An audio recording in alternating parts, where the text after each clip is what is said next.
Batikang sports journalist na si Chino Trinidad, pumanaw na sa edad na 56.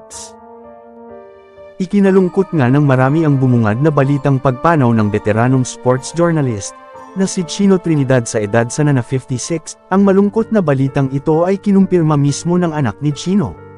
Ayon sa report, sumakabilang buhay ang sports analyst ngayong araw July 14. At ang naging dahilan ay atake sa puso. Ang dahilan ng kanyang biglaang pagpanaw, inatake umano ito sa puso habang nasa biyahe papunta sa isang meeting sa Newport World Resorts, kahapon ng gabi July 13, 2024. Isinugod pa sa hospital si Chino pero binawian rin ng buhay. Ilan sa mga celebrities na kaibigan ni Chino ay nagpabatid naman ng pakikiramay.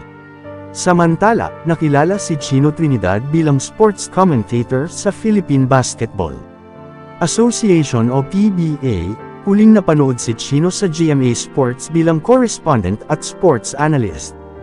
Taong 2019 naman, nang matanggap nito ang isang parangal para sa Meritorious Conduct at dangal ng Maharlika Award, inalala naman siya ng kanyang mga kapamilya bilang isang mapagmahal na ama, passionate member ng media sports. Ang pagpanaw ng veteranong sports analyst ay kinumpirma ng kanyang anak na si Flores sa pamamagitan ng isang text message. Aniya pa, "Yes? We are very sad to share the news of his passing last night, July 13, 2024. Samantala, narito naman ang komento ng pakikiramay mula sa mga netizens.